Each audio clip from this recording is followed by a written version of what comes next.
To Casey Cares, Kansas City's nonprofit voice. We're telling the stories of Kansas City nonprofits and the people they serve and provide for. Casey Cares is the intersection of the profit and the nonprofit communities, making Kansas City a better place to live, work, and play.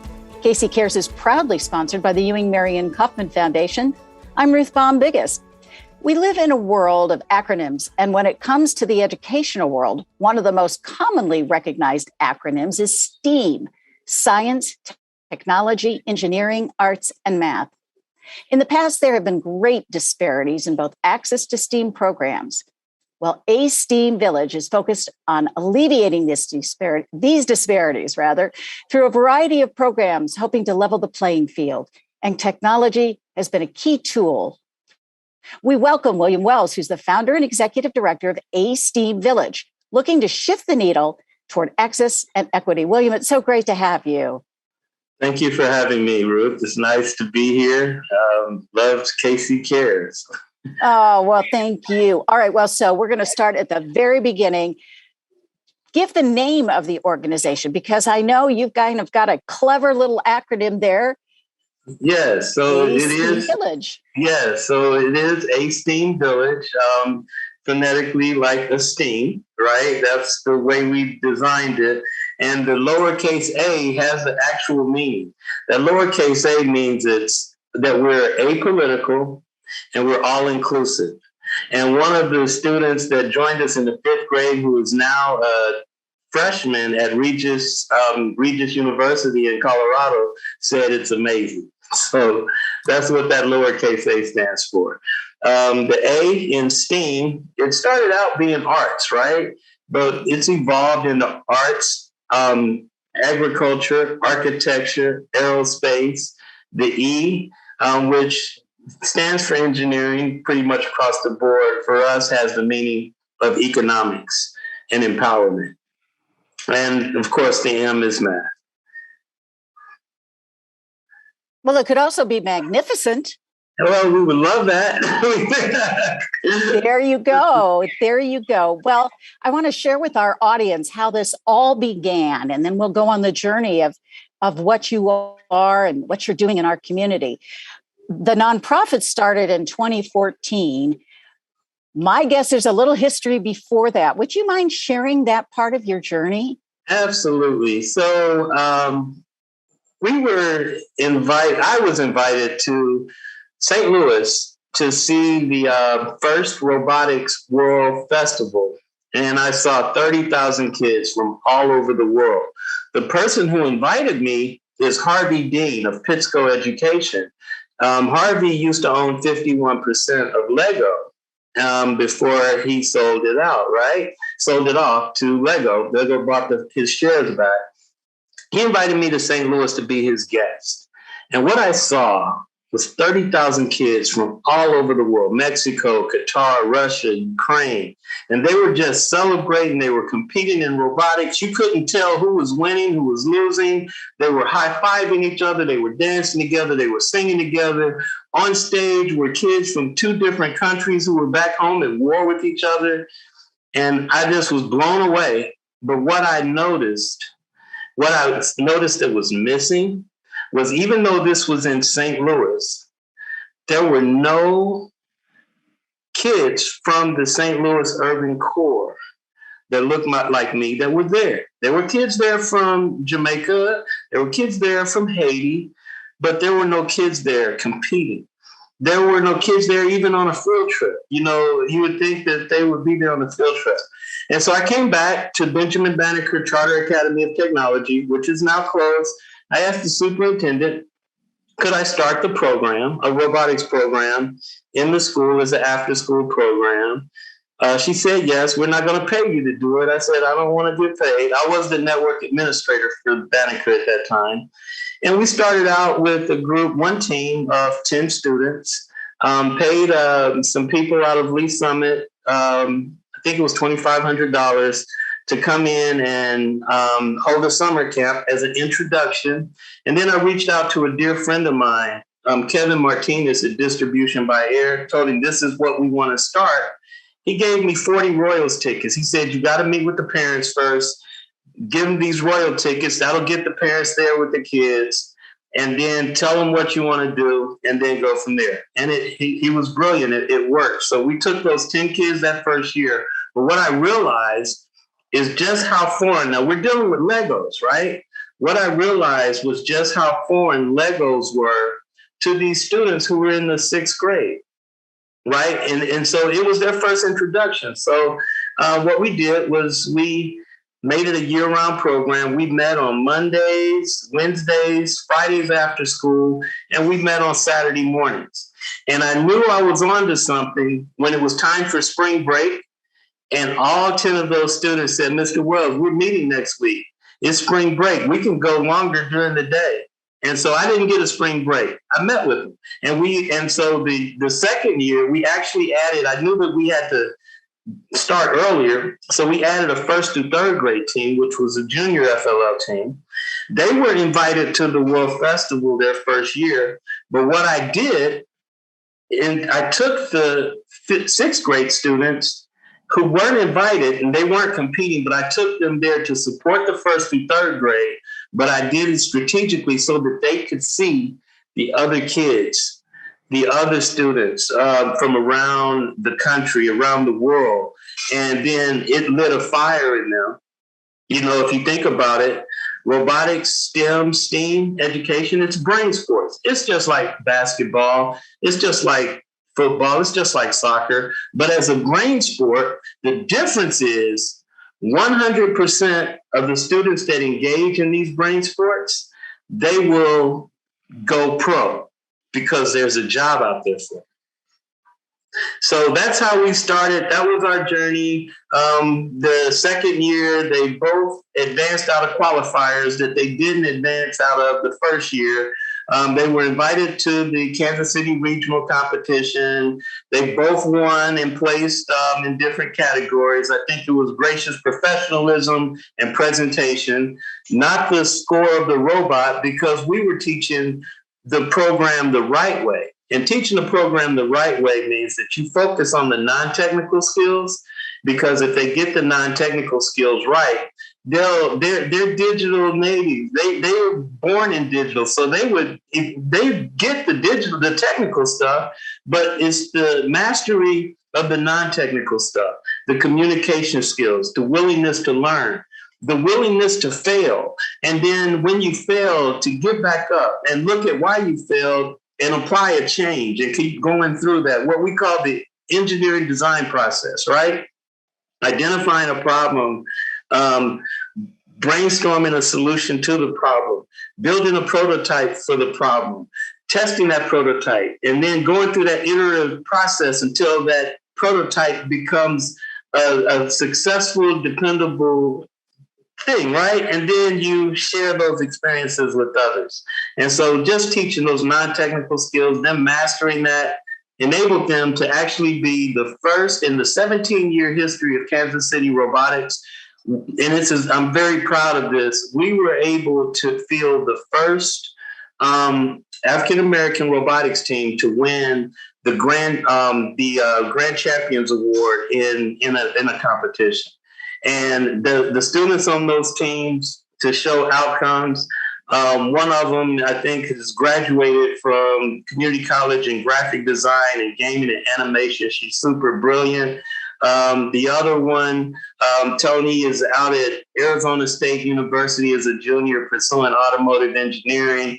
Seamus is at Regis. And the thing is, they can do whatever they want because they have the confidence and they have the mastery of the non-technical skills. Because at the end of the day, the robotics is the fluff, but at the end of the day, they're just good kids that love to get along with each other. I don't think I've ever heard anybody say robotics was the fluff. Mm-hmm. I think of that as the hard stuff. I wanted to go back to what you were mentioning, providing these kids the non-technical skills, or I guess in the olden days were called the soft skills that are not something you can just necessarily go take a class.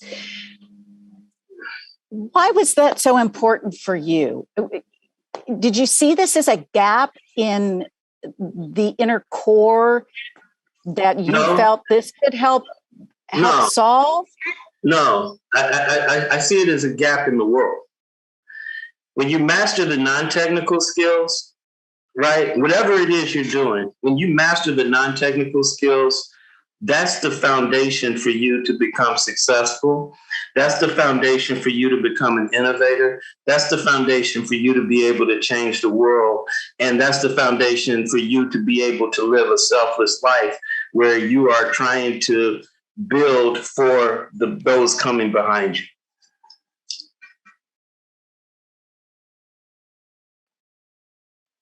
Well, you're doing an amazing job. All right, let's speed up to current time, Okay. where you all are now and the kinds of things that you offer.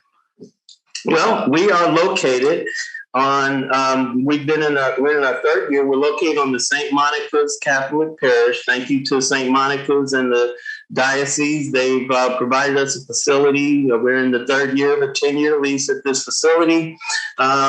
That we are providing robotics, we're providing race car engineering, we're providing virtual race car engineering, we're providing drone challenging, we're teaching game design, we're teaching computer programming, we're teaching cybersecurity, and we're doing future city, what's city planning, city building, architecture. We're doing virtual community action planning. We're collaborating with University of Missouri, Kansas City. We're collaborating with Lincoln University. We're collaborating with the University of Kansas Kira. We have students that come to us from both sides of the state line, from about 7 different school districts and homeschool, public school, private school. So we're pretty excited about where we are. And we're also excited about the path that we're getting ready to pivot that we're about to make. Because for us, you remember I said that E that everybody knows is engineering. For me, it's economics, right? So what we're trying to do at the end of the day is expand who gets to participate in the local, state, national, and global economy. And that means that when you talk about learn work projects, which everybody talks about market value assets in the education arena, in academia, they talk about project-based learning. Well, we subscribe to all of that, except when you are living and coming up in a household that is living at or below the poverty line, you're living in survival mode. And your decision-making process is different.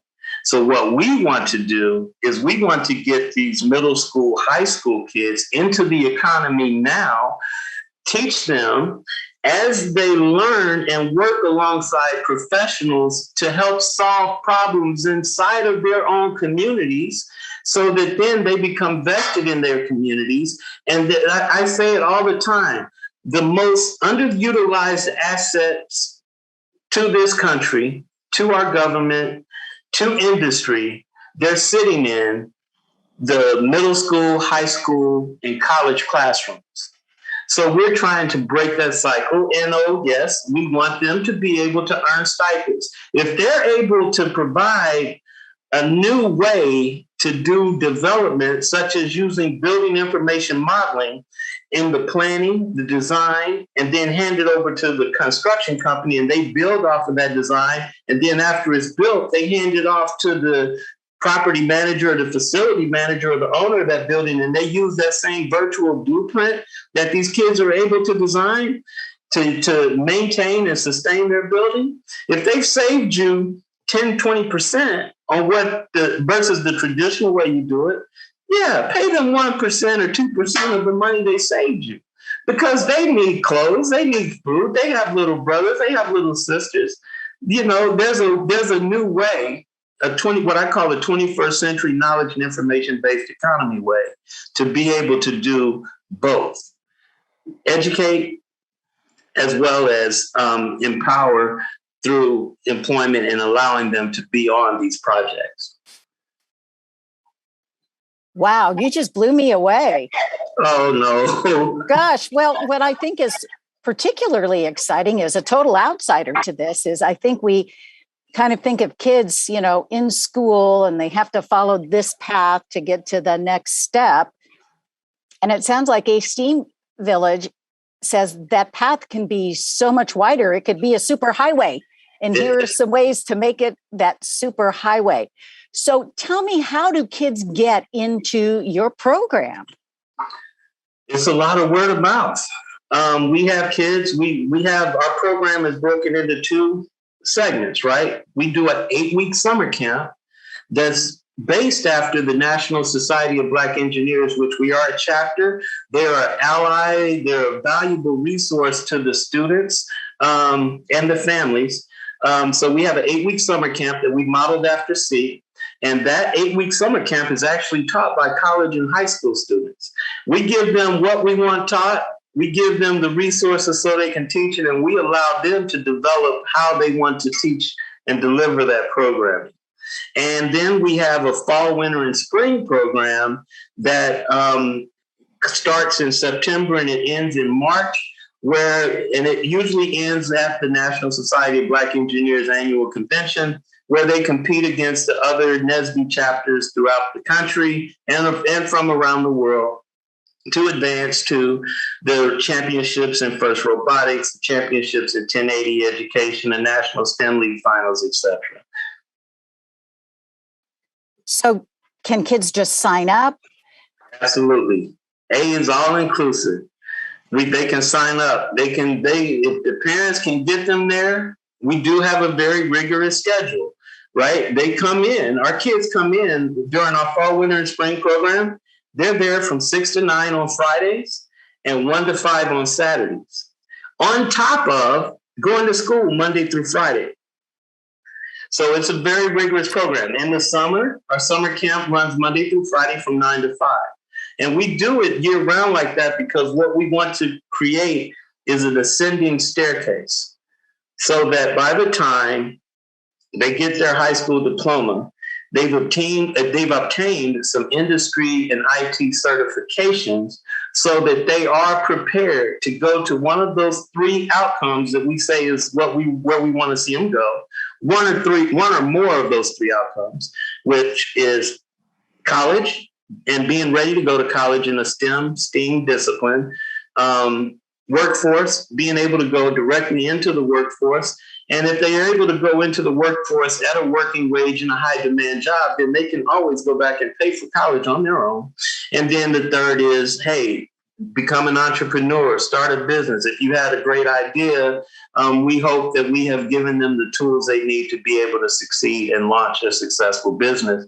And in some cases, you're going to see all 3 of those happening from the same student, same young man and young lady. We're having a conversation with William Wells, aSTEAM Village, founder and executive director. How many kids are in the program right now? Right now, because of the post-COVID, we kind of scaled back.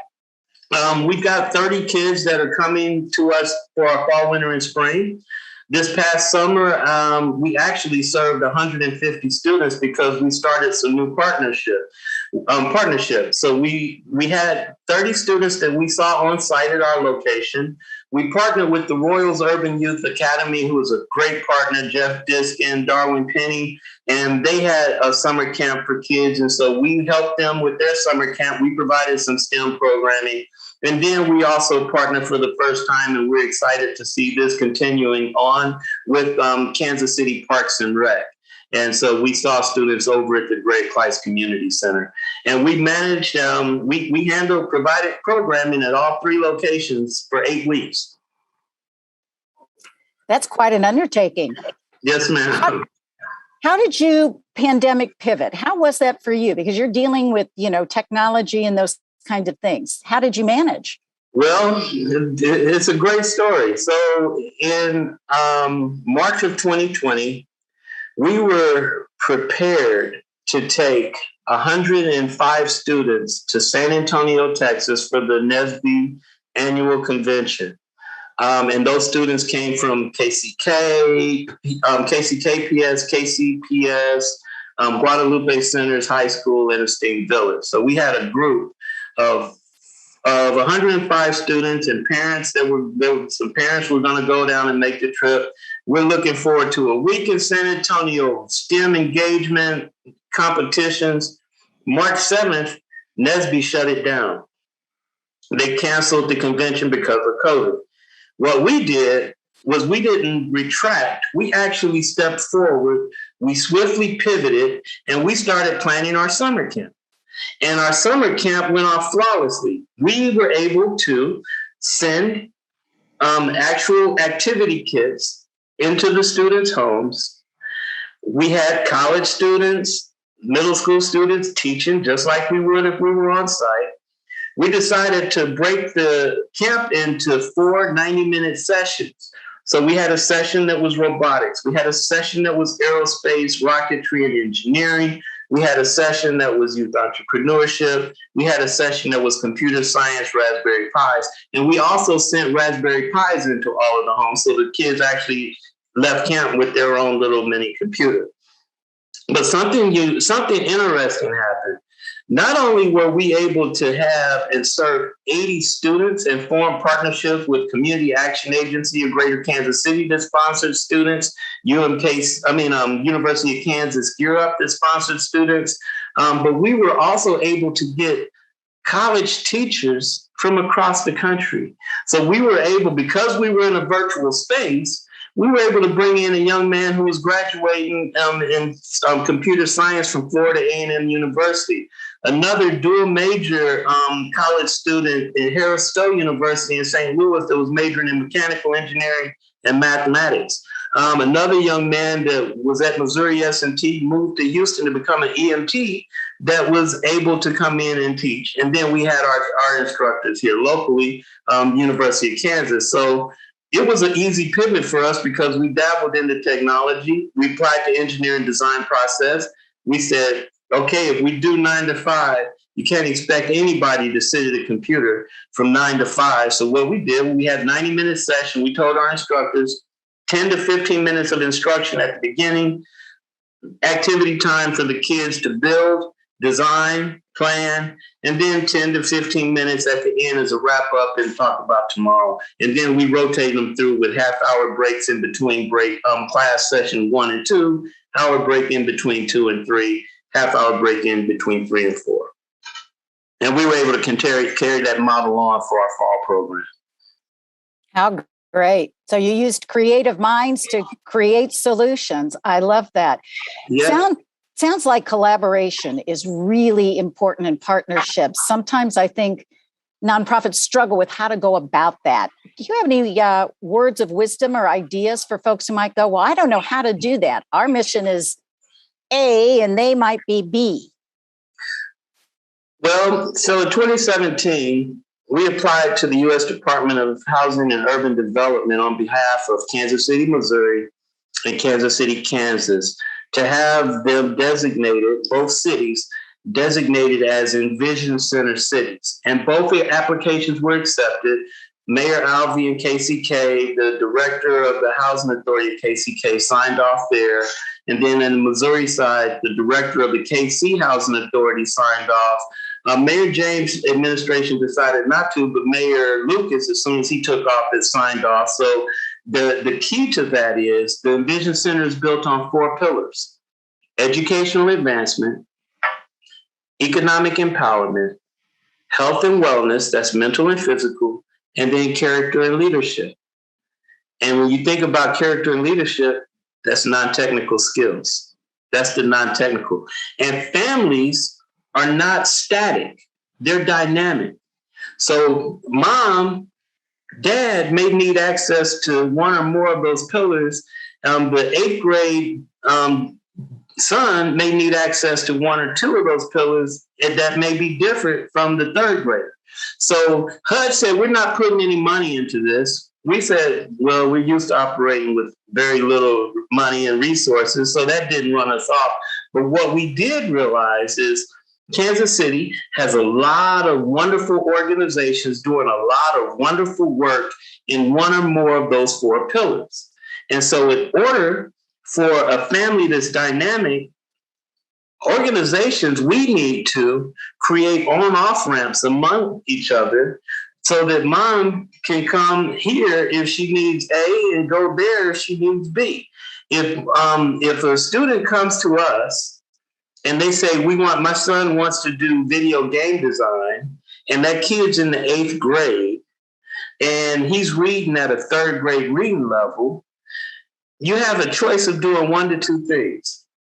You could just let him go in and drag and drop and keep him there for the term, and then report to your funders, yeah, we had 100 kids, probably only 3 of them actually were going to have an outcome. Or you could say, hey, we want to have you do game design, but why don't you go over to W.B. Du Bois first and get some tutoring, because we've identified your child is at the 3rd grade reading level, and he needs to be able to read and write, not only for his life, but also in order to write computer programs. So let's send him over there for their expertise and their specialty. And then when he gets up to speed, then he comes back, and then we'll work with him on our expertise. So that's what I'm talking about, the need to create on-off ramps.